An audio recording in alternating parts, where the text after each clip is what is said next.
বাহারে শরীয়ত কিতাবের প্রণেতা সদরুশ শরিয়া বদরুত তরিকা মুফতি আমজাদ আলী আওয়ামী রহমতুল্লাহি তাআলা আলাইহি 1300 হিজরি মোতাবেক 1882 সালে ভারতের পশ্চিম ইউপির মদিনাতুল ওলামা শহরের গোসি গ্রামে জন্মগ্রহণ করেন। তিনি রহমতুল্লাহি তাআলা আলাইহি দেখতে খুবই সুদর্শন ও উজ্জ্বল বর্ণের ছিলেন।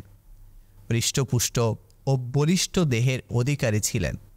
তার চেহারা মোবারক ছিল প্রতাপময়, জৌলুসপূর্ণ ও উজ্জ্বল বর্ণের। প্রশস্ত কপাল ও দীপ্তময় বড় বড় চোখ বিশিষ্ট ছিলেন তিনি। তার দাড়ি মোবারকও যথেষ্ট ঘন ছিল। তার কাঁধ মোবারক চওড়া ও মাঝারি গড়নের ছিল।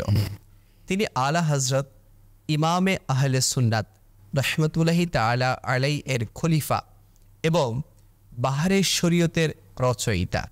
বাহারে শরীয়তকে আলিম গড়ে তোলার কিতাব বলা হয়। তার স্মরণশক্তি খুবই প্রখর ছিল।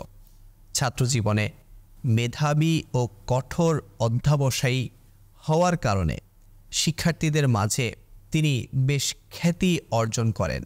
কেবল একবার কিতাব অধ্যয়ন করে তিনি বছরের পর বছর স্মরণ রাখতে পারতেন। ইবাদতের প্রতি তার প্রবল আগ্রহ ছিল।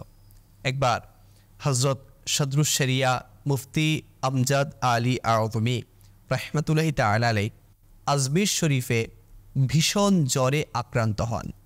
এমনকি জ্বরের তীব্রতায় এক পর্যায়ে তিনি রহমতুল্লাহি তাআলা আলাইহি বেহুশ হয়ে যান।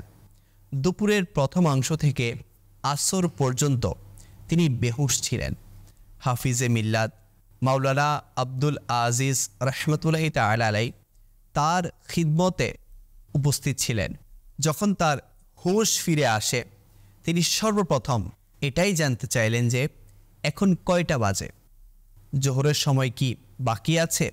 হাফিজে মিল্লাত রহমতুল্লাহি তাআলা আলাইহি প্রত্যুত্তরে বললেন, এখন এতটা বাজে, জোহরের সময় আর বাকি নেই। এ কথা শুনে তিনি এতটাই মর্মাহত হন যে তার চোখ থেকে অশ্রু ঝরতে লাগলো।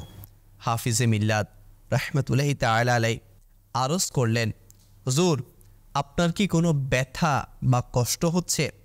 জবাবে তিনি বললেন, অনেক খারাপ লাগছে, আজ আমার জোহরের নামাজ কাজা হয়ে গেল। হাফিজে মিল্লাত রহমতুল্লাহি তাআলা আলাইহি আরজ করলেন, হুজুর, আপনি তো বেহুশ ছিলেন। বেহুশ অবস্থায় নামাজ কাজা হলে কিয়ামতের দিন এই ব্যাপারে কোনো জিজ্ঞাসাবাদ করা হবে না।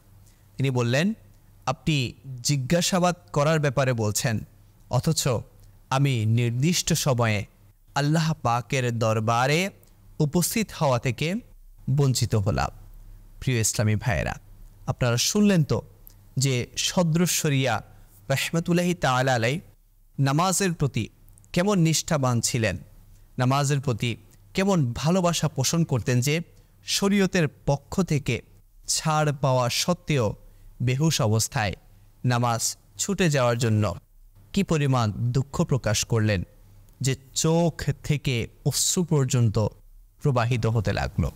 আল্লাহ পাক তার সাদাকায় আমাদেরও নামাজের প্রতি অনুরাগী ও ইবাদতের প্রতি আগ্রহী করে দিন। আল্লাহ পাকের রহমত তার উপর বর্ষিত হোক, তার সাদাকায় আমাদের ক্ষমা হোক। আমিন।